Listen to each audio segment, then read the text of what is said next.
প্রতিদিনকার মতো আজও মাইলস্টোন স্কুলের ছোট ছোট শিক্ষার্থীরা বই খাতার স্কুল ব্যাগ নিয়ে হাজির হয়েছিল স্কুলে।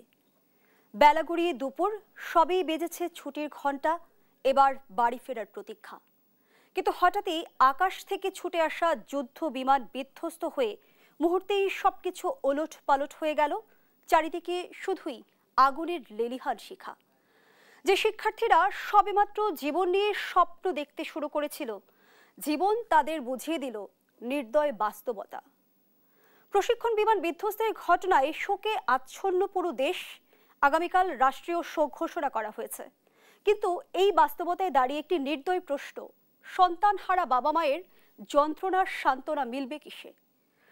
প্রশিক্ষণ বিমান বিধ্বস্তের ঘটনায় হতাহতদের প্রতি গভীর শোক জানিয়ে শুরু করছি দেশাপ্রতীকের আজকের আয়োজন।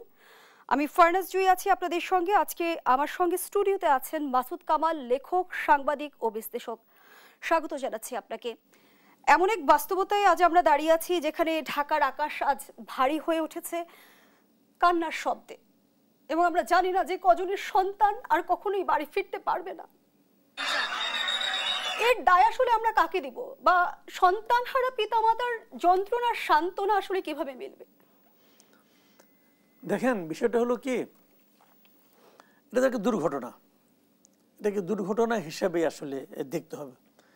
কারণ এখানে তো আপনি কাকে দায় দিবেন? বিমানের যিনি চালাচ্ছিলেন তিনি তো নিজেও মারা গেছেন, এবং এটা বলা হচ্ছে যে উনি চেষ্টা করেছেন যে এটা লোকালয়ের বাইরে কোথাও নিয়ে যাওয়ার জন্য। কন্ট্রোল রুম থেকে ওনাকে বারবার বলা হচ্ছিল উনি যেন ইজেক্ট করে বেরিয়ে আসেন, মানে নিজের জীবন বাঁচানোর জন্য। এবং ওনার নিজের জীবন বাঁচানোর সুযোগও ছিল, কিন্তু উনি কিন্তু সেই সুযোগটা নিয়ে মানে নেওয়ার চেষ্টা করেননি, বরং উনি চেষ্টা করেছেন যাতে নাকি হতাহতের সংখ্যা কম হয়। এবং উনি চেষ্টা করেছেন, ব্যর্থ হয়েছেন, যান্ত্রিক গোলযোগ ছিল। এগুলো হলো মোটামুটি মানে আমরা যতটুকু দেখেছি, যতটুকু শুনেছি, এসব তথ্য। কিন্তু যে ক্ষতিটা হবার সেটা তো হয়েই গেল। দেখুন, কয়েকদিন আগেও আমরা দেখেছি কিন্তু ভারতে একটা ঘটনা ঘটেছিল। ওটা একটা যাত্রীবাহী বিমান ছিল। সেটা তো যে একটা মেডিকেল কলেজের ক্যান্টিনের উপর যে পড়লো। আর এখানে তো একটা ছোট ছোট বাচ্চাদের স্কুলের উপর পড়লো। মোট এই পর্যন্ত যদ্দূর খবর পেয়েছি 20 জন মারা গেছে। আমরা আল্লাহর কাছে প্রার্থনা করতে পারি যেন মৃতের সংখ্যা না বাড়ে। আমাদের তো দৌড় এই পর্যন্ত, আমরা আর কি করতে পারি? কিন্তু কতগুলো প্রশ্ন কিন্তু থেকেই যায় যে এই বিমানটা কবে কেনা হয়েছিল, এই বিমানগুলো আর কি। এই ধরনের আরও অনেক বিমান আছে বাংলাদেশ সেনা বিমান বাহিনীর কাছে। যতটুকু আমি জেনেছি এ পর্যন্ত প্রায় বিমান বহরের 36টা বিমান আছে, তার মধ্যে অধিকাংশই এই বিমানগুলি, এই F-7। এগুলো চাইনিজ বিমান, চীন থেকে কেনা হয়েছিল 2013 সালে সম্ভবত। এবং ইন্টারেস্টিং হলো, চীনের যে কোম্পানির কাছ থেকে কেনা হয়েছিল তারা কিন্তু এই বিমানগুলোই শেষ উৎপাদন করেছে। মানে এটার আমাদের কাছে বিক্রির পর এটা প্রোডাকশনই বন্ধ করে দিয়েছে। তো প্রোডাকশন বন্ধ করতে পারে, এরকম অনেক বিমানই তারা অনেকে বন্ধ করে দেয়। তাহলে আমরা কি 2013 সালে আবার এখানে কিন্তু পলিটিক্স চলে আসে। 13 সালে কে কিনেছে, কত টাকা দিয়ে কিনেছে, কেনা ঠিক হয়েছে কিনা, ওই সময় কারা ক্ষমতায় ছিল, এগুলো নিয়ে আলোচনা হতে পারে। যেহেতু রন্ধ্রে রন্ধ্রে দুর্নীতির তথ্য আমাদের দেশে আছে, এখানে এটা হতেও পারে। এবং তারও যে বড় কথা, এই একই বিমান কিন্তু এর আগেও দুবার দুর্ঘটনা পতিত হয়েছে, এবং দুবারই কিন্তু যিনি চালক ছিলেন উভয়ে মারা গেছেন। একবার বোধহয় 2018-তে, একবার 2021-এ, যতটুকু আমি পড়েছি, যতটুকু মনে করতে পারি। তার মানে কি, এই বিমানটা রিস্কি বিমান। এখন কি হবে? আরও তো বিমান বহরে অনেকগুলো আছে, এখন সবগুলিকে আপনি বাদ দিবেন তা তো পারবেন, অনেক টাকা দিয়ে কেনা হয়েছে এগুলো। আবার এগুলোতে চড়তেও তো আমাদের বৈমানিকরা কতটা সাহস পাবেন, এখন তো এক ধরনের তাদের মধ্যে এক ধরনের টেনশন কাজ করবে। তো সব মিলিয়ে না একটা এলোমেলো অবস্থা। এখন এটার সমাধান কিভাবে হবে এটা তো আমরা বলতে পারবো না, কিন্তু বড় ক্ষতি হয়ে গেল ভাই। আমাদের অনেকগুলি বাচ্চা, এই এক একটা বাচ্চা মনে করেন মানে কত স্বপ্ন এদেরকে ঘিরে, তাই না? এবং তারা বুঝতেও পারলো না যে তাদের মৃত্যুটা কেন হলো, কি ছিল তাদের অপরাধ। তাদের তো কোনো অপরাধ নেই, নিষ্পাপ বাচ্চারা সবাই।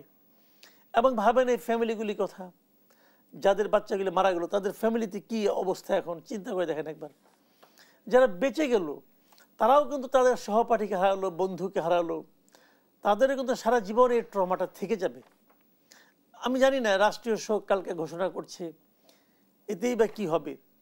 আর আমি একটা কথা বারবার বলতে চাই, সেটা হলো কি,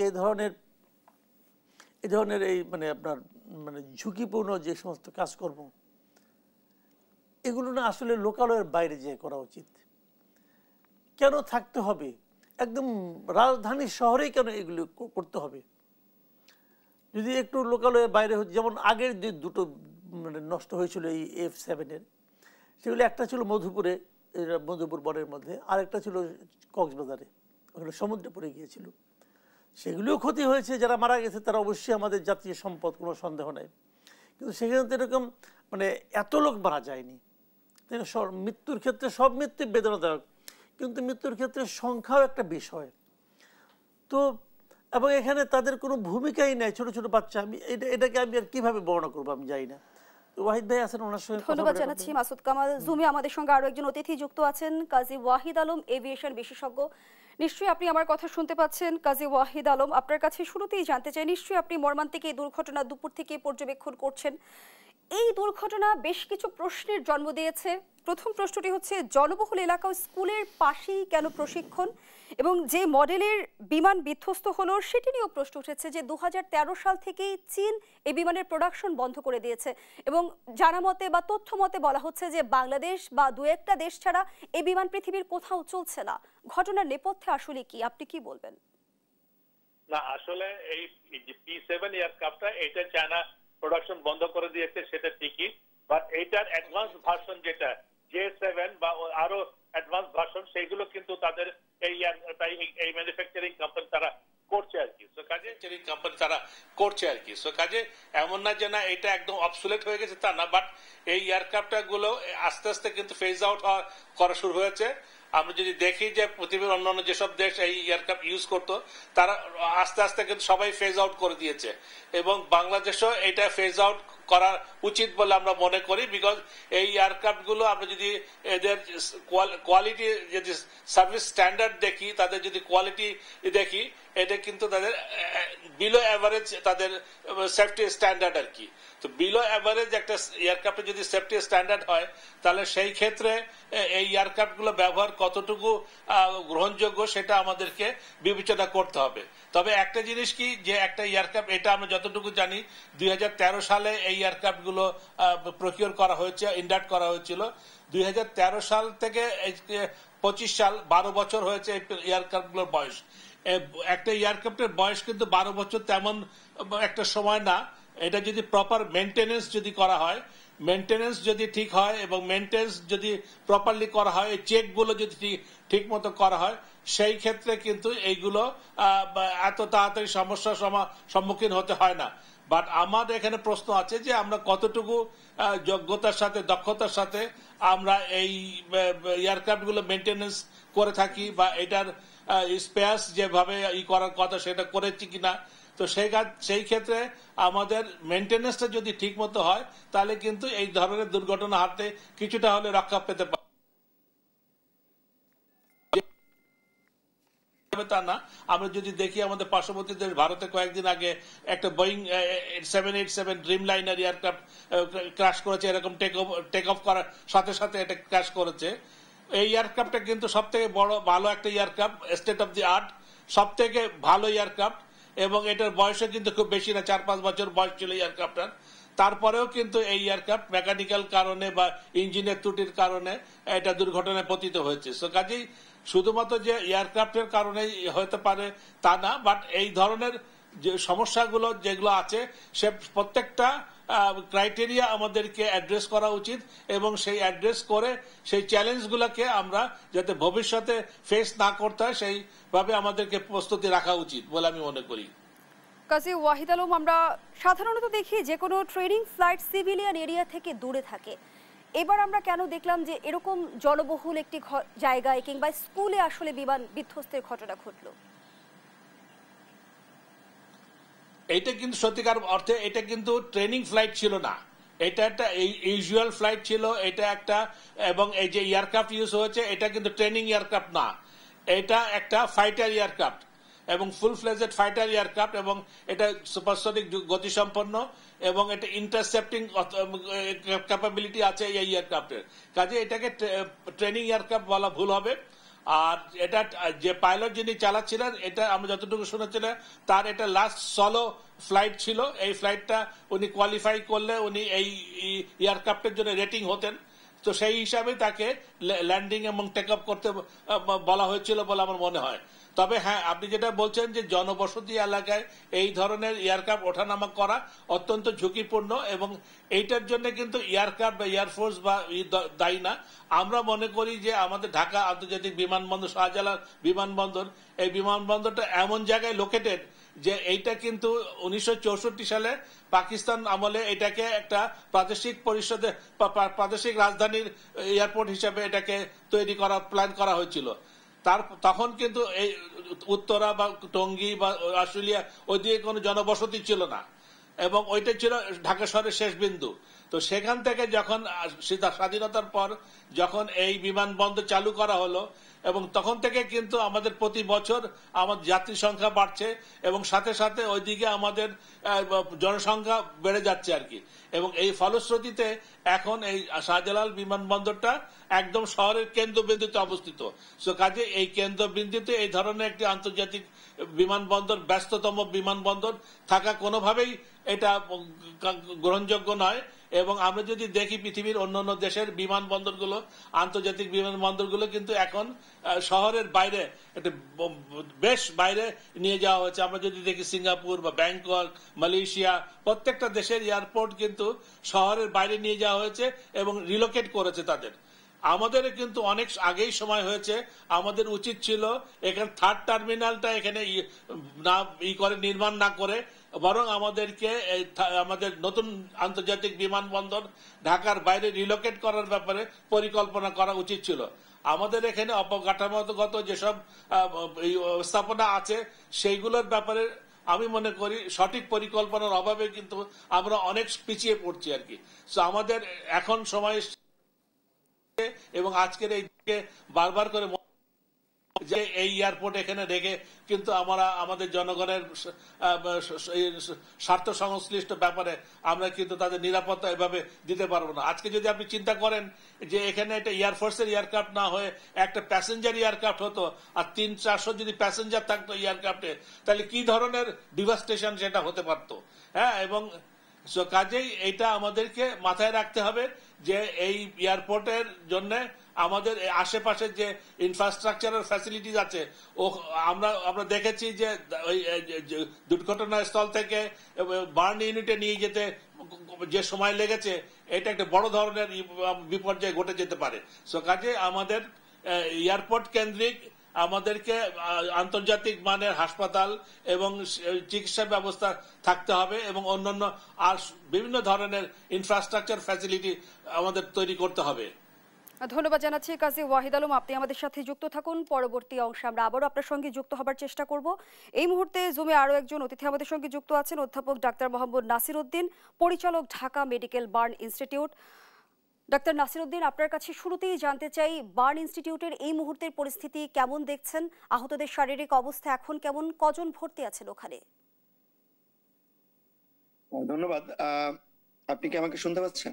আমি শুনতে পাচ্ছি, বলুন। আচ্ছা, আমাদের এখানে এই মুহূর্তে রোগী ভর্তি আছে 44, এবং এদের মধ্যে নানা ক্যাটাগরিতে আমরা ভাগ করেছি। আইসিইউতে কিছু রোগী রেখেছি, এইচডিইউতে রেখেছি, পোস্ট অপারেটিভ রেখেছি। তো আমাদের বেশিরভাগ রোগী বেশ ক্রিটিক্যাল কন্ডিশনে আছে, আর কিছু রোগী আছে যাদেরকে আমরা পোস্ট অপারেটিভে রেখেছি, সেগুলো মানে পার্সেন্টেজ একটু কম, বাট অন্যান্য ইনজুরি আছে। সব মিলিয়ে আমরা একেবারে শুরু থেকেই বলতে পারা যায় যে দুপুর থেকে যখন আমরা সংবাদটা শুনেছি, আমাদের হসপিটালের সমস্ত স্টাফ ইনক্লুডিং দি সাপোর্টিং স্টাফ সবাই আসলে উপস্থিত ছিল। এবং আপনি জানেন যে আমরা এই ধরনের যে কোনো ডিজাস্টার গুলোর সঙ্গে আগেও আমরা নানা ধরনের সমস্যা, এই ধরনের সমস্যাগুলো আমরা সমাধান করেছি। সুতরাং আমাদের এই প্রিপারেশনটা ছিল। সো পেশেন্ট আসার সাথে সাথেই পর্যাপ্ত পরিমাণে চিকিৎসক, নার্স মিলে আমরা প্রাইমারি ম্যানেজমেন্ট করে এখন বিভিন্ন জায়গাগুলোতে স্পেসিফিক ম্যানেজমেন্টের জন্য সব রোগীগুলোকে রেডি করা। যেহেতু আমরা জানতে পেরেছি আহতদের বেশিরভাগই শিশুদের চিকিৎসার পরবর্তী ধাপ আসলে কি হতে যাচ্ছে? ধন্যবাদ। এটা ঠিক যে বেশিরভাগই আসলে ছাত্রছাত্রী। বার্নের ক্ষেত্রে একটা নির্দিষ্ট বয়সের চিকিৎসার একটা পার্থক্য থাকে। তো আমরা প্রোটোকল অনুযায়ী আমাদের এই প্রোটোকলগুলো, কারণ নিয়মিতভাবে আপনারা জানেন আমাদের এখানে শিশু বার্নের রোগী আসে, সুতরাং এটা কোনো এক্সেপশনাল বিষয় ব্যাপারটা তা না, আমাদের সবারই জানা। আমাদের এখানে যারা কাজকর্ম করে সেই অনুযায়ী একেবারে ফ্রম দ্য ভেরি বিগিনিং ওই যে পার্সেন্টেজের রোগী আসে বয়স ওজন অনুযায়ী আমরা শুরু থেকেই একই পদ্ধতিতে চিকিৎসা দিয়ে থাকি। কারণ আমাদের এখানে নতুন করে আসলে কিছু ইয়ে করার বিষয় নাই, কারণ protocol everything is set up. তো সেইভাবে আমরা চিকিৎসাগুলো দিয়ে যাচ্ছি। গুরুতর আহতদের উন্নত চিকিৎসার প্রয়োজন পড়বে কিনা? আসলে বার্নের ক্ষেত্রে প্রথম যে ঘন্টাগুলো দ্যাট ইজ ভেরি ইম্পর্টেন্ট, এবং এই অ্যাসেসমেন্টটা একটা ডাইনামিক প্রসেস। আমরা এই আজকে যে অ্যাসেসমেন্টটা করেছি, আমরা আগামীকাল আবার সকালবেলা ওটিতে নিয়ে প্রত্যেকটি রোগীকে আমাদের অপারেশন, আমাদের জানেন আমাদের এখানকার অপারেশন থিয়েটার খুবই আধুনিক। আমরা প্রত্যেকটি রোগীকে আগামীকাল আবার অপারেশন থিয়েটারে নিয়ে রিঅ্যাসেসমেন্ট করবো। রিঅ্যাসেসমেন্ট করার ফলে অন্যান্য রোগীর মতো আপনি কিন্তু বার্নের রোগীকে ট্রান্সফার করলেই যে সবসময় উন্নত চিকিৎসা দেওয়া যায় তা কিন্তু না, কারণ প্রাইমারি রিসাসিটেশন এবং অন্যান্য বিষয়গুলো অত্যন্ত গুরুত্বপূর্ণ। সেই জায়গাগুলোতে আসলে এখন আমরা গুরুত্ব দিচ্ছি। রোগীগুলোর প্রাইমারি রিসাসিটেশন কোনো ধরনের যাতে কোনো ত্রুটি না হয় সেই বিষয়টা নজর দিয়ে হয়তো আগামীকাল আমরা রিঅ্যাসেসমেন্ট করে বাকি কথাগুলো বলতে পারবো।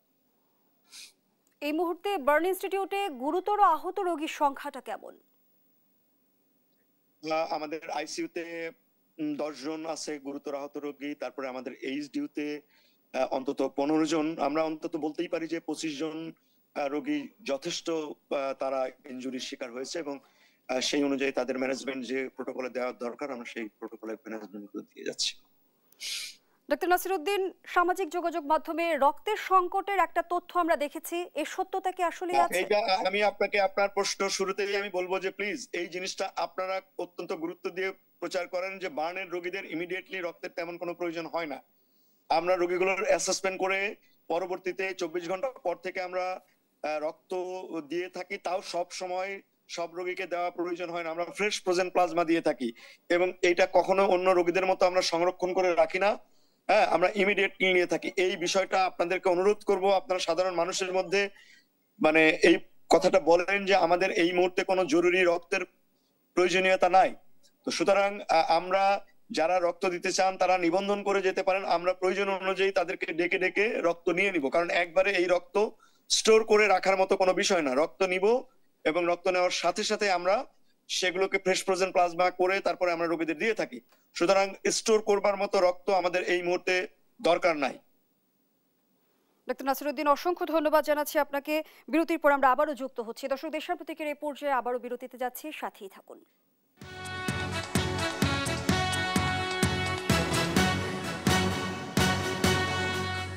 আবারও আমন্ত্রণ, দেখছেন দেশের প্রতীক। আমরা আবারও ফিরছি আলোচনায়। মাসুদ কামাল, ফিরে এলাম। এইমাত্র এক সংবাদে দেখছিলাম যে আহতদের দেখতে উপদেষ্টা রাজনৈতিক দলের নেতাদের ভিড়ে বার্ন ইনস্টিটিউটের ভেতরে বাইরে বিশৃঙ্খলা। এই ক্রান্তিকালে আমাদের আরেকটু সচেতন কিংবা সংবেদনশীল হওয়ার প্রয়োজনীয়তা দেখেন কিনা? আমি একটা জিনিস বুঝি না, এই পলিটিক্যাল পার্টির লিডারগুলো ওখানে কাজটা কি? তারা কি ওদের কানের কাছে যে রাজনৈতিক বক্তব্য দিবে, অথবা এমন কিছু আছে তারা বলতে পারবে যেটা বললে ওদের ব্যথা কমবে, অথবা ওদের পেইনটা কমবে, অথবা ওদের ওদের যারা নাকি আছে অভিভাবক আছে তাদের মনে কোনো শান্তি আসবে? কেন তারা যায়? এই নাটক তো কোনো দরকার নেই, এটা অপ্রয়োজনীয় কাজ। যে কাজ মানে যাওয়া উচিত হাসপাতালে, বাইরের লোকের যাওয়ারই উচিত না, ওটা ডাক্তাররা যাবে। বিদেশে তো কাউকে ঢুকতেই দেয় না। বিদেশে হলে পরে প্রাইম মিনিস্টারও ঢুকতে পারতো না ওখানে। তার কি কাজ? কোনো কাজ নেই রে ভাই। আমি অনেকদিন আগে আমার মনে আছে ইংল্যান্ডের একটা ঘটনা বলি আপনাকে, যে কি একটা জিনিস নষ্ট হয়েছে, ব্রিজ দেখি নষ্ট হয়েছে, মানুষ ওখানকার লোকজন শতপ্রণোদিত হয়ে সেটাকে মানে সারতেছে। ওই সময় ইংল্যান্ডের প্রাইম মিনিস্টার ছিলেন ডেভিড ক্যামেরন। তো ডেভিড ক্যামেরন ওখানে গিয়েছেন দেখার জন্য। যারা কাজ করে তারা বলছে আপনি এখানে কি করেন? আমি এখানে দেখতে আসছি। আপনাকে দেখতে আসার দরকারটা কি? আপনি এখানে হাত লাগাতে পারবেন, পারলে হাত লাগান আর তাহলে যান। তো এইটা হলো গিয়ে বেসিক কথা। আপনি এখানে কাজটা কি? যারা এখানে গিয়েছেন তারা এখানে কি করবেন? দেখাতে গেছেন এই যে আপনার সঙ্গে এনসিপি আছে, আপনার সঙ্গে বিএনপি আছে, আপনার সঙ্গে জামাত আছে, দেখে আমার লাভ কি? দেখে যার গেছে তার পাশে এনসিপি না ডক্টর ইউনূস কে আছে এটা দেখে তার লাভটা কি? পারলে আমার বাচ্চার পেইনটা একটু কমান, এটা পারবেন আপনি? আপনি ডাক্তার, আপনি পারবেন? পারবেন না। আপনি হাসপাতালগুলিকে ঠিক করেন, এটা পারবেন? পারলে করেন। ক্ষমতায় যেহেতু হাসপাতাল ঠিক করবেন না, ক্ষমতায় যাওয়ার পরে আপনি যখন মন্ত্রী হবেন, এমপি হবেন, আপনার সামান্য সর্দি কাশি হলে আপনি সিঙ্গাপুর যাবেন। আপনি এখানে হাসপাতাল ঠিক করবেন? করবেন না তো। করেন নাই কেন? আজকে 54-55 বছর হয়ে গেছে দেশের বয়স, কি করতে পারছেন? যে 52 ইউনিট হয়েছে এটা তাও তো বিগত গভর্নমেন্টের আমল হয়েছে। আগে তো আগুনে পুরো মানে মৃত্যু ছিল আমাদের এখানে। সেখানে যা কিছু এটা হয়েছে মোটামুটি ভালো হয়েছে, এটাকে আপনি আরো আধুনিক করেন। এটা পারবেন? পারলে ওটা করেন। আজকে প্রতিজ্ঞা করেন। আমি তো মনে করি যে সেটা নিয়ম হওয়া উচিত যে যারা ইলেকশন করতে চায়, যারা ক্ষমতায় যেতে চায়, তাদের দেখাতে হবে যে বিগত 5 বছরে তারা চিকিৎসার জন্য কখনো বিদেশ যায় নাই। দেশে চিকিৎসা, যে লোক দেশকে চিকিৎসার জন্য উপযুক্ত মনে করে না, সে এই দেশে কিভাবে থাকবে? এটা করে দেন, দেখবেন সমস্ত হাসপাতাল 5 বছরের মধ্যে ঠিক হয়ে গেছে। যখন তারা জানবে আমি এমপি মন্ত্রী হওয়ার পর দেশের বাইরে চিকিৎসা করতে পারবো না, তখন তারা নিজেদের জীবনের লক্ষ্যে দেশের হাসপাতাল ঠিক করে ফেলাবে। তো তারা করবে না। তারা এই দেশটাকে, আমাদের পলিটিক্যাল লিডারদের ক্যারেক্টার কি জানেন? তারা এই দেশটাকে ন্যায় লুটপাটের জন্য বিদেশ দিয়ে তারা সংসার করে। আগে বউ পাঠিয়ে দেয়, পরে তারা সবাই যায়। এই সমস্ত মৌসুমী পলিটিশিয়ান, এই সমস্ত মৌসুমী বুদ্ধিজীবী যারা আছে, এদেরকে আগে ত্যাগ করতে হবে। আমাদের এখানে এই সমস্যাগুলি হচ্ছে। আমি মনে করি রাজনৈতিক দলের নেতা, হ্যাঁ এটা আবার আরেকটা সমস্যা আছে, কিন্তু সেটাও বলি। যখন ধরেন কেউ গেল না, তখন তার অপোনেন্ট দলটা বলবে এতগুলি লোক মারা গেল, উনি দেখতে পর্যন্ত গেলেন না। এ হলো আরেক নাটক। ওনাকে দেখতে যেতে হবে কেন? ওনাকে সময়, উনি যদি মনে করেন যে না আমি আল্লাহর কাছে দোয়া করবো, তো দোয়া করার জন্য কি পাশে দাঁড়িয়ে দোয়া করতে হবে? উনি তো ঘরে বসে দোয়া করতে পারেন যদি আল্লাহর কাছে দোয়া করতে চান। আর যদি চিকিৎসা করতে চান, চিকিৎসা করান। আপনি বলেন এই 25টা বাচ্চা আজকে ক্রিটিক্যাল অবস্থা, তাতে আমার টাকা আছে, আমার টাকা দিয়ে উন্নত চিকিৎসা লাগে, তারা বিদেশে পাঠাচ্ছি, দেখি পারেন কিনা। তখন করবে না, পকেট থেকে টাকা পাই করবে না, যায় নাটক করতে। যাই হোক, এটা নিয়ে আর কি বলবো। এবং শুধু রাজনৈতিক দলের নেতাকর্মী উপদেষ্টারাই নয়, আমরা যেমনটি দেখলাম যে সামাজিক যোগাযোগ মাধ্যমে ছড়িয়ে পড়া তথ্য দেখে কিন্তু উৎসুক জনতা রক্ত দিতে চাই, এই বিষয়টি নিয়েও কিন্তু ডাক্তার নাসিরউদ্দিন যেটি স্পষ্ট করেছেন, উনি ক্লিয়ার করলেন যে এই নাটকে তো আপনার রক্ত যদি লাগে আপনার নাম লেখে আসেন, যান নাম লেখে আসেন যে আমি রক্ত দিতে চাই। যদি ওনাদের লাগে ওনারা ফোন করবেন আপনাকে, আপনি যে দিয়ে আসেন। এই আমরা নামকে হুজুগে চলি মোটামুটি, তো হুজুগটা কমাইতে হবে, আরো লজিক্যাল হতে হবে। এটা কিভাবে হবে আমি জানি না, তবে হওয়া উচিত আমি মনে করি। ধন্যবাদ জানাচ্ছি মাসুদ কামাল। আমাদের সঙ্গে জুমে যুক্ত আছেন কাজী ওয়াহিদ আলম। ওয়াহিদ আলম, নিশ্চয়ই আপনি আমার কথা শুনতে পাচ্ছেন। আপনার কাছে একটু জানতে চাই যে আমাদের আকাশ প্রতিরক্ষা ব্যবস্থায় আমরা এতটা কেন পিছিয়ে, আধুনিকায়নে আসলে আমাদের কি করণীয়? না, আমরা পিছিয়ে যে এটা বলা ঠিক হবে না, বাট হ্যাঁ আমরা আরো আধুনিক হতে পারি। আমাদের কিন্তু এখান আকাশ প্রতিরক্ষা ব্যবস্থাকে উন্নত করার জন্য আমরা রাডার ব্যবস্থাকে উন্নয়ন করেছি। আমরা ফ্রান্সের থেলসের যে রাডার, সেই অতি উন্নত মানের state of the art radar use করা হচ্ছে, অলরেডি সেটা স্থাপন করা হয়েছে এবং সেটা অলরেডি সার্ভিসে চলে গেছে। এবং আমাদের যে ILS যেটা ইনস্ট্রুমেন্টাল ল্যান্ডিং সিস্টেম যেটা, সেটাও আপগ্রেড করা হচ্ছে এবং সেটাও খুব শীঘ্রই ক্যাটাগরি 1-এ উত্তীর্ণ হয়ে যাবে। সো এইগুলো কিন্তু হচ্ছে, কিছু যে হচ্ছে না তা না, বাট এটা প্রয়োজনের তুলনায় অথবা যখন যেটা বেশি প্রয়োজন সেটা না করে, এটা হয়তো আমাদের লং টার্ম প্ল্যানিং এর থেকে আমাদের শর্ট টার্ম প্ল্যানিং এ আমরা বেশি interested. Because short term planning করতে পারলে যদি প্রজেক্ট নেওয়া যায়, সেই ক্ষেত্রে হয়তো রাজনৈতিক সরকারের আমলে এইগুলোর প্রতি মানুষের আগ্রহটা বেশি থাকে, তাহলে তাদের কিছুটা হলে সুযোগ তুলে নিতে পারে আর কি। কিন্তু লং টার্ম যেগুলো, যেমন আজকে নতুন একটা এয়ারপোর্ট করার ব্যাপারে, এটা একটা কিন্তু ফিউচারিস্টিক প্ল্যান। একটা এয়ারপোর্ট করতে গেলে মিনিমাম 10-12 বছরের পরিকল্পনা করে করতে হবে। তো 10-12 বছরের পরিকল্পনা যদি একটা বাস্তবসম্মত যে পরিকল্পনা করতে হয়, তাহলে কিন্তু সেই 10-12 বছর একটা পরিকল্পনার জন্য সেইভাবে পরিকল্পনা করতে হবে। কিন্তু সেটা আমরা কতটা চিন্তা করি না, আমরা চিন্তা করি শর্ট টার্মে কোনটা করা যায় সেটা, যার জন্য আমরা আজকে এখানে এই থার্ড টার্মিনাল করার ব্যাপারে বেশি আগ্রহী ছিলাম। আমরা নতুন আরেকটা আগ্রহ দেখিনি আর কি। সো কাজে আমাদেরকে জাতীয় প্রয়োজনটাকে আগে দেখতে হবে এবং আমাদের যে এখনকার পরিস্থিতি চিন্তা করলে হবে না। এভিয়েশনে আমরা জানি যে এখন ঢাকা এয়ারপোর্টের প্যাসেঞ্জার ক্যাপাসিটি হলো 12.5 মিলিয়ন প্যাসেঞ্জার এখন যাতায়াত করে ঢাকা এয়ারপোর্ট থেকে। বাট এইটা ইন্টারন্যাশনাল এয়ার ট্রান্সপোর্ট অ্যাসোসিয়েশন বলছে এই প্যাসেঞ্জার মুভমেন্টটা আগামী 10 বছরে এটা 25 মিলিয়ন হয়ে যাবে। সো আমরা এখন 12.5 মিলিয়ন প্যাসেঞ্জার এই এয়ারপোর্ট দিয়ে আমরা সামাল দিতে হিমশিম খাচ্ছি। তো সেখানে যদি 25 থেকে 30 মিলিয়ন প্যাসেঞ্জার হয় তখন এই এয়ারপোর্ট কিভাবে আমরা সামাল দিব আর কিভাবে আমরা সেটাকে করব, সার্ভিস এনশিওর করব প্যাসেঞ্জারদেরকে, বা আমাদের নিরাপত্তা কিভাবে বিধান করব। সো এই জিনিসগুলো কিন্তু আমরা চিন্তা করি না। এইগুলো চিন্তা করা আমাদেরকে ফিউচারিস্টিক প্ল্যানের জন্য অনেক আগে থেকে প্ল্যান করতে হবে। এয়ারপোর্ট করতে গেলে এটা কিন্তু মিনিমাম 10 বছর আগে প্ল্যান করতে হবে, করে সেটা সেইভাবে চলে গেছে, এখন আমরা উদ্বোধন করতে পারিনি। সো এইটা আমরা খালি শুনেই যাচ্ছি যে এটা 2024-এ হবে, 2025-এর জুন মাসে হবে, জুলাই মাসে হবে, এবং শেষ আমরা শুনছি যে 99% শেষ হয়ে গেছে, এখন 1% বাকি। কিন্তু সে জীবনের কিছুগুলো আমরা বাক সর্বস্ব কথাবার্তা বলে থাকি, এইগুলো থেকে বেরিয়ে এসে আমাদেরকে বাস্তবসম্মত কথা। ওয়াহিদ আলম, আমাদের প্রশিক্ষণ আসলে কতটা সময় উপযোগী এবং যুদ্ধ বিমান পরিচালনার জন্য যে সক্ষমতার প্রয়োজন হয় তাতে কোনো ঘাটতি দেখেন কিনা সেই প্রশ্নটি আপনার কাছে রেখে যাচ্ছি। আবারও বিরতির সময় হয়েছে। দর্শক, দেশ সাম্প্রতিকের রিপোর্ট যে আবারও বিরতিতে যাচ্ছি, সাথেই থাকুন।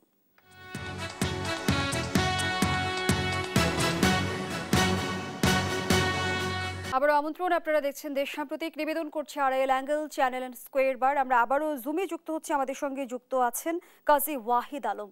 ওয়াহিদ আলম, যে প্রশ্নটি বিরতির আগে আপনার কাছে রেখে গিয়েছিলাম, প্রশিক্ষণ কতটা সময় উপযোগী এবং বিমান বাহিনীর চৌকস অফিসার ফ্লাইট লেফটেন্যান্ট তৌকির ইসলামের প্রথম একক মিশন ছিল আজ, যাকে বলা হয় সোলো ফ্লাইট ট্রেনিং।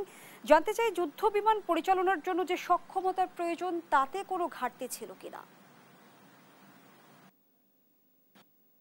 আমি মনে করি না সে আমাদের বিমান বাহিনী যারা বৈমানিক আছেন তাদের মধ্যে কোনো ঘাটতি আছে। আমাদের বিমান বাহিনী প্রত্যেকটা বৈমানিকই কিন্তু চৌকস এবং তাদের ট্রেনিং ব্যবস্থাপনা অত্যন্ত উন্নত মানের।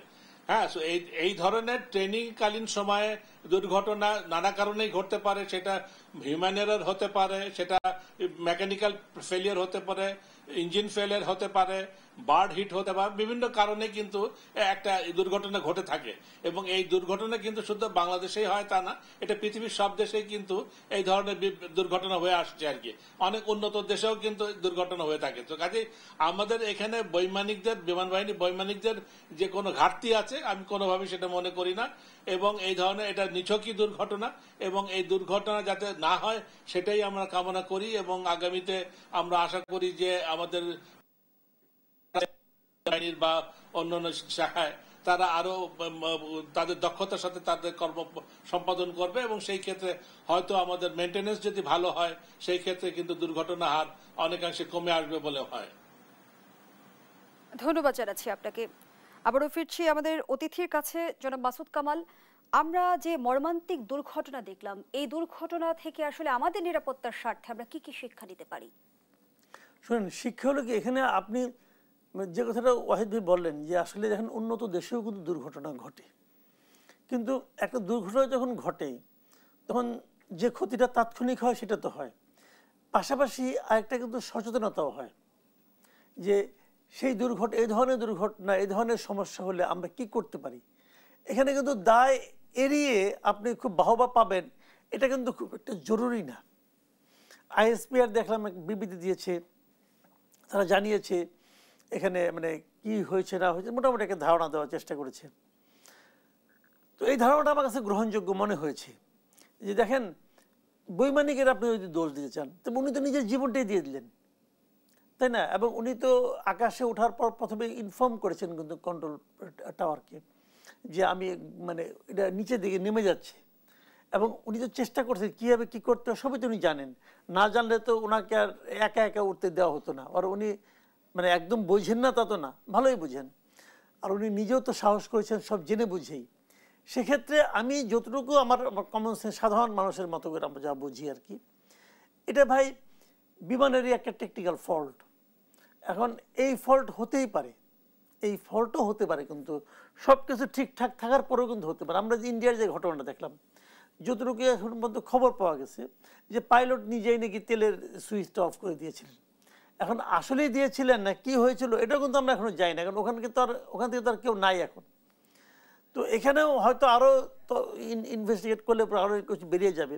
আমার কথা হলো কি, আপনি ইনভেস্টিগেট করেন, ইনভেস্টিগেট করার পর আপনি যা কিছু পাবেন সেটাকে পরবর্তী একটা দুর্ঘটনা না ঘটার ক্ষেত্রে যেন আপনারা প্রয়োগ করেন।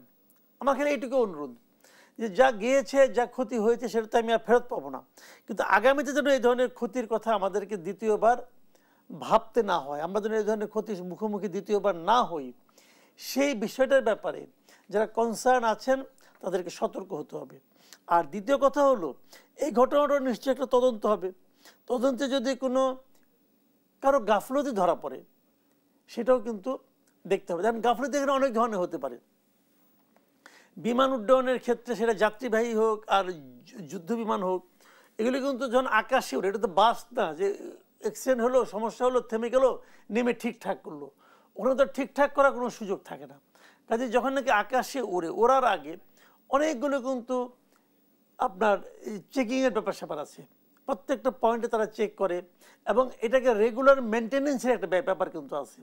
এখন সেগুলোর ক্ষেত্রে কোথাও কোনো ঘাটতি ছিল কিনা, ঘাটতি মানে কেউ করেছে কিনা, কেউ নিজের কাজের দায়িত্বের গাফলতি করেছে কিনা, সেগুলো আমি মনে করি আইডেন্টিফাই করা খুব জরুরি এবং এগুলো দ্রুত বেগে করা উচিত। দেখবেন এর মধ্যে অনেকে হয়তো ধরাধরি শুরু হয়ে যাবে, যদি কেউ দায়ী থাকেন সেহেতু বাঁচার জন্য কাউকে কাউকে ধরবেন, অমুক বলবেন তমুক বলবেন, এ সমস্ত ব্যাপারে কঠোর পদক্ষেপ নেওয়া উচিত বলে আমি মনে করি। ধন্যবাদ জানাচ্ছি আপনাকে। আমাদের সঙ্গে এই মুহূর্তে জুমে আবারও যুক্ত হয়েছেন অধ্যাপক ডাক্তার মোহাম্মদ নাসির উদ্দিন। ডাক্তার নাসির উদ্দিন, আপনার কাছেও জানতে চাই আবারও যে আমরা যেমনটি আসলে সংবাদে দেখছিলাম কিছুক্ষণ আগে যে এখনো আসলে উৎসুক জনতার ভিড় রয়েছে বার্ন ইউনিটের সামনে, উৎসুক জনতার উদ্দেশ্যে আপনি কিছু বলতে চান কিনা, আর দগ্ধরা প্রয়োজনীয় চিকিৎসা পাচ্ছে কিনা? ধন্যবাদ। আমি আসলে সারাটা দিনই আজকে দুপুরের পর থেকে অন্তত কয়েকবার নিজে নিচে গিয়ে আমি কথা বলেছি। আমাদের চিকিৎসার পাশাপাশি আমাদের আসলে এই ম্যানেজমেন্টের এই পোর্শনটা আমাদের জন্য আসলে সত্যি বেদনাদায়ক, যে আমরা যে প্রক্রিয়ায় বার্নের চিকিৎসা হয় তাতে মানুষের ভিড় অত্যন্ত ক্ষতিকর একটা ব্যাপার। আমরা তো আমাদের যারা চিকিৎসক আছে সকাল থেকে কন্টিনিউয়াসলি আমরা পালাক্রমে বলতে পারেন যে শিফটিং করে করে প্রত্যেকটি জায়গাতে চিকিৎসা দিয়ে যাচ্ছি। কিন্তু এই যে বাইরে যে লোকটা আপনি দেখছেন, আমি কিছুক্ষণ পরপরই গিয়ে আমার এইচডিউর সামনে, আমার আইসিইউর সামনে গিয়ে আমাকে বলতে হচ্ছে যে আপনাদের বাচ্চাদের চিকিৎসার সাথে আপনারা থাকবেন না, কারণ এই হসপিটালের চিকিৎসা ব্যবস্থাটা এমনই, কারোর কোনো ওষুধপত্র কিনতে হয় না, কারোর বাইরে থেকে কোনো সার্ভিস প্রয়োজন হয় না, আমার নার্স ডাক্তাররা এনাফ। তো এই জায়গাগুলোতে আমি বলতে সারাদিনে আমি খুবই নিজেই এক্সস্ট ফিল করছি যে আর কতভাবে আমরা বুঝাইতে পারি। আমি মনে করি যে আপনারা এখন এই দায়িত্বটুকু পালন করেন, মানুষকে বলেন, বুঝান যে আমরা চিকিৎসার জন্য আর বাচ্চারা যারা চিকিৎসা নিতে এখানে আসছে তাদের চিকিৎসার বিন্দু মাত্র কোনো সংকট হবে না। চিকিৎসকের সংকট নাই, নার্সের সংকট নাই, ওষুধের সংকট নাই, কোনো কিছু, তাদের কারোকে কিছু করতে হবে না, তাদের রোগীর পাশে থাকারও তেমন কোনো বিষয় নেই এবং রক্তের প্রয়োজনীয়তাও নাই। যা কিছু আছে এভরিথিং আমরা ক্যাটাগরিক্যালি আমরা সবকিছু ম্যানেজ করে ফেলেছি, কারণ এগুলো তো আমরা অভ্যস্ত। আমরা রোগী আসার আগে থেকে আমার হসপিটাল প্রস্তুত ছিল, আমরা যখনই সংবাদ পেয়েছি। তো এই জন্য আমার পক্ষ থেকে এইটুকুই বলার যে আননেসেসারি এই ভিড়টা যাদের ভালো হয়ে যাওয়ার সম্ভাবনা আছে তাদের জন্য অত্যন্ত ক্ষতিকারক হবে। Cross infection is very dangerous. তো এই জায়গাগুলোতে আপনারা ভূমিকা রাখবেন বলে আমি মনে করি।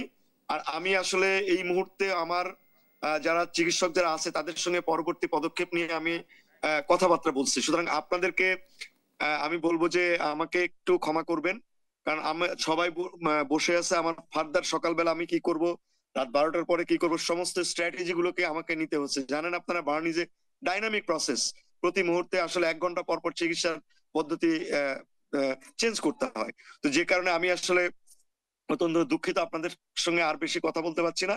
তো রিকোয়েস্ট থাকবে এটা, আপনারা মানুষকে বলেন নিশ্চিতে আমাদের উপরেই তারা নির্ভর করতে পারে। আমরা তাদের বাচ্চাদের জন্য আমরা আছি, সারা রাত আছি, পরবর্তী সময় আছে যতদিন পর্যন্ত তাদের চিকিৎসার প্রয়োজন হয় আমরাই করব। তাদের এই অযথা ভিড় প্রয়োজন নাই। আমরা তাদের প্রয়োজন হলে আমরা প্রত্যেকের ফোন নাম্বার আছে, আমরা ডেকে ডেকে তাদেরকে জানিয়ে দেবো এবং রেগুলার ব্রিফিং আমরা করব। এই মেসেজটুকু আপনারা পৌঁছে দেন। কৃতজ্ঞ যে আপনি অসংখ্য এই ধন্যবাদ। সময়ের মধ্যে আমাদের সময় দিয়েছেন এবং তথ্য তুলে ধরছেন। একটি প্রশ্ন আপনার কাছে রাখতে চাই, আপনি বলছিলেন চিকিৎসক নার্সের কোনো সংকট নেই, যেহেতু আকস্মিক দুর্ঘটনা, এত হতাহতের সংখ্যা, সেখানে কোনো ক্ষেত্রে কোনো ঘাটতি রয়েছে কিনা এই মুহূর্তে? আমি আপনাকে বলি, আমার এখানে কিন্তু আমরা 24 আওয়ার্স আমাদের ডিউটি দিয়ে থাকে। যখন এরকম দুর্ঘটনা ঘটে সবার ছুটি বাতিল, এভরিবডি চলে আসছে। মানে এখানে কিন্তু ব্যাপারটা এরকম না যে, কারণ আমরা তো 24 ঘন্টা ডিউটি করি, যে শিফটিং আওয়ারে, মানে প্রত্যেক ডাক্তার প্রত্যেক নার্সের ছুটি বাতিল ঘটনা ঘটার সাথে সাথে। এবং আমরা কিন্তু এই ব্যাপারে হ্যাবিচুয়েটেড, আমরা একটা 24 ঘন্টা 48 ঘন্টা 72 ঘন্টা কাজ করে কিন্তু অভ্যস্ত। তো সুতরাং ওই বিষয়টা আমাদের আসলে হয় না, এটা প্র্যাকটিক্যালি হয় না, এটা শুধু কথার কথা না। আমার একবারে যখন 28টা রোগী আসছে, 28টা রোগীর কাছে আমার 28 জন ডাক্তার 28 জন নার্স পৌঁছে গেছে, কারণ আমরা আগে থেকে এগুলো জানি, আমাদের এই সম্পর্কে পরিপূর্ণ ধারণা আছে। তো ওই জায়গাটাতে আমরা প্র্যাকটিক্যালি এটা পসিবল যে আমার কোনো আসলে নার্স এবং ডাক্তারের সংকট নাই। অসংখ্য ধন্যবাদ জানাচ্ছি ডাক্তার মোহাম্মদ নাসিরউদ্দিন। আপনি যেহেতু চিকিৎসার সেবায় নিয়োজিত আছেন, আমরা আপনার সময় নষ্ট করতে চাইছি না, কৃতজ্ঞতা প্রকাশ করছি আপনার প্রতি। মাসুদ কামাল, শেষ প্রশ্নটা আপনার কাছে রাখতে চাই। আমরা দেখি যে সরকার আসে সরকার যায়, কিন্তু আমাদের প্রতিরক্ষা ব্যবস্থা আধুনিকায়নে যুগোপযোগী কোনো পদক্ষেপ আমরা কেন গ্রহণ করতে দেখি না? ছোট্ট পরিসরে শুনবো। আমি একটা ছোট কথা বলি, ধরুন আমাদের আর্মি বলেন, আমাদের বিমান বাহিনী, নৌবাহিনী বলেন, আমরা তো একটা ছোট দেশ। আমাদের চারপাশে যে দেশগুলো আছে, ভারত বলেন, মিয়ানমার বলেন, তারা কিন্তু অনেকটা মানে এই সমস্ত সমরাস্ত্রের ক্ষেত্রে অনেক বেশি ইকুইপড আমাদের চেয়ে, অনেক বেশি। তো সেক্ষেত্রে আমার খালি একটাই বক্তব্য থাকবে, তাই বলে কি আমাদের সশস্ত্র বাহিনী থাকবে না? অবশ্যই থাকবে। আমার খালি একটাই কথা, যে আমাদের যে ছোট সশস্ত্র বাহিনী আছে, যে আর্মি আছে, নেভি আছে, অথবা এয়ারফোর্স আছে, যাই আছে, তাদেরকে যেন যে ইকুইপমেন্টটা আপনি আনবেন, জোড়াতিলি মার্কের ইকুইপমেন্ট আনেন না। বিমান কিনবেন, বেস্ট বিমানটা কিনেন। হয়তো কখনোই যুদ্ধ কাজ আমাদের করতে হবে না, কিন্তু যখন তারা ট্রেনিং নেবে, তারা যেন সবচেয়ে বেস্টটা দিয়ে কিনে। টাকা তো খরচ কম করতেছেন না। এবং যান্ত্রিক ত্রুটির কারণে আমাদের এখানে দুর্ঘটনা আমাদের দেখতে মানে না হয়। মানে আপনার কি বলে, এই খাতে, সামরিক খাতে আমাদের ব্যয় তো অনেক। ব্যয় যখন করবেনই, ভালোটা করেন। এই এমন কিছু কিনেন না যা নাকি ওরা আপনাকে শেষ করে দিব, ওইটা আনতে হবে, ওটা আনলে কমিশন বেশি পাওয়া যাবে। এটা আগের আমলে হয়েছে, আমি জানি না, ঝুঁকিও থাকে। ভালো কিছু করেন যাতে নাকি আমাদের যাই থাকুক যেন ভালোটা থাকে। আমরা আমাদের আয়োজনের একেবারেই শেষ পর্যায়ে অসংখ্য ধন্যবাদ জানাচ্ছি, সেই সঙ্গে কৃতজ্ঞতা। দর্শক, শেষ করছি দেশীয় প্রতীকের আজকের আয়োজন। ধন্যবাদ এতক্ষণ আমাদের সাথে থাকার জন্য।